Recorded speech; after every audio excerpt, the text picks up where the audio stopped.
Today I want to talk about a more personal story, but it applies to a broader principle. I want to say before going into this that these aren't just a series of bad beat stories or whining about losing. There's a point to this that relates to a wider flaw in thinking. Near the start of the regional qualifier season, many of the events of which were going to be Pioneer, I hadn't played the format in years since the start of the pandemic. So I asked my Magic friends which were the best decks, and the responses I got were that Izzet Phoenix and Mono Green Devotion were. This also seemed to be the consensus among the broader Magic community.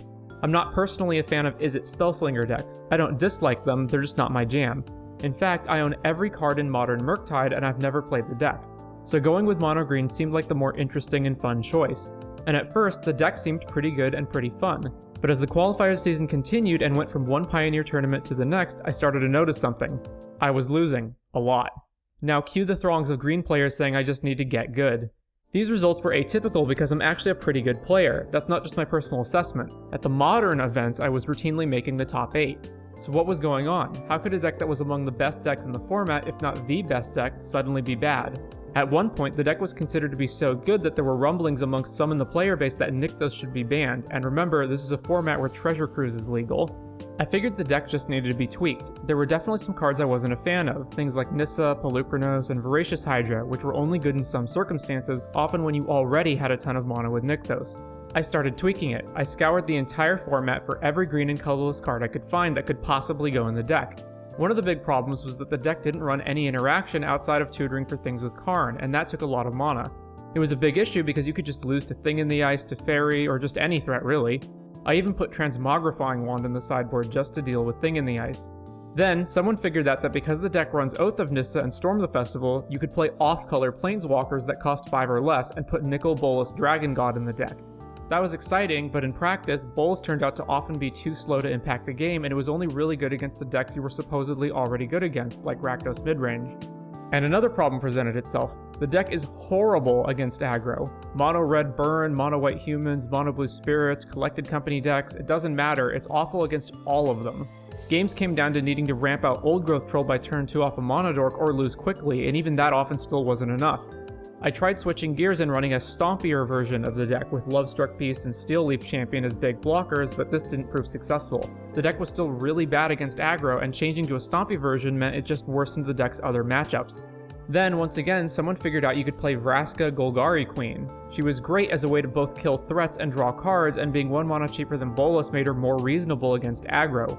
It also unlocked a new Karn combo via fetching Ugin's Nexus, sacking it to Vraska to take an extra turn, then fetching it again since Nexus exiles itself. It was also clear that other players were on the same brain track I was. A list popped up that not only added Vraska, but also added Blacklands, Overgrown Tomb, and Blooming Marsh to play Fatal Push out of the sideboard. I thought this was finally what the deck needed to be aggro, but in practice this turned out to not be good enough. The aggro decks are swarmy and a single push just didn't do it. I realized what the deck really needed was a sweeper, and I found Languish and Ritual of Soot. I chose Soot over Languish since I was worried about certain creatures getting too big, such as Thales Lieutenant or Adeline, even though Soot fails to completely wipe the board against certain things like Dauntless Bodyguard. But still it wasn't enough. Sometimes I just wouldn't draw Soot, or I'd cast it and they'd play another 2 creatures immediately or cast Collected Company.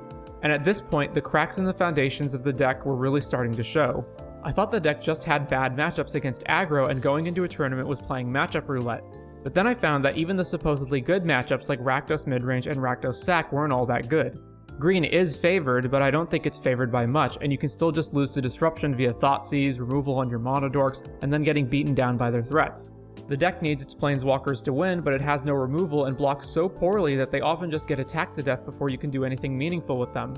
The deck can be attacked from many angles by basically everything, be it removal on your ramp, hand disruption, counterspells, or graveyard hate like Rest in Peace that shuts off Old Growth Troll, Cavalier, and Storm flashbacks. The deck also draws poorly and is inconsistent. Sometimes you'll have opening hands with not enough lands, or no ramp, or no payoffs, or no green mana. Here's an example. This is an opening hand consisting of 4 lands including Nykthos, a Mono Dork, Kiora, and Oath of Nissa. This seems perfectly fine until you brick on Oath and draw nothing relevant. Anyone who's played Collected Company knows how bad it feels to brick or hit something terrible like only a single Noble Hierarch. Storm the Festival is the same thing but amplified. You're spending 6 mana at sorcery speed and often hit things like Land, Kiora, Wolf Willowhaven, Mana Elf. Another problem is that, because so many cards are devoted to being wish targets for Karn, you actually don't have much of a sideboard. There are a lot of matchups where you literally don't sideboard anything. This means that in many matchups, things only get worse for you after game 1. So the aggro matchups are horrible, but the other matchups aren't that great either and often come down to luck of the draw. This finally all came to a head recently. I'd been thinking of switching decks for a while, but there were 2 things keeping me from doing so. 1, I'm missing a fair amount of cards from the top decks in the format and didn't want to invest in them. And 2, I'd spent so much time on mono green already that I didn't want that experience to go to waste and have to start over on a new deck I didn't know how to play or sideboard with yet. So I kept trudging along, but if there was any doubt about quitting the deck, the latest tournament I competed in was the final nail in its coffin.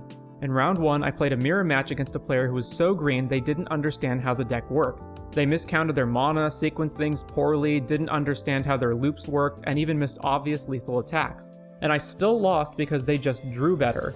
The rest of the day proceeded similarly, losing to homebrews and even one player for whom this was their first competitive event, playing mono-red aggro and deliberately choosing to be on the draw. So what did I learn from all of this? Clearly the lesson is that I'm actually a terrible player. No, it's that I foolishly succumbed to the sunk cost fallacy. When the deck works, it feels like the most powerful thing you can be doing in the format. Chaining Cavaliers into Nykthos, into Storm the Festival, generating upwards of 20 mana in one turn, but that's not consistent. The deck isn't good, and that was clear to me weeks ago, but I persisted, first because I thought I could tweak and fix it, then because I'd invested so much time in it when I should have cut my losses and learned a new deck. It can be worthwhile trying to fix something broken, but eventually you either fix it or move on. So goodbye, Mono Green Ramp. I had some fun times playing with you, but I never want to touch you again. See you next time.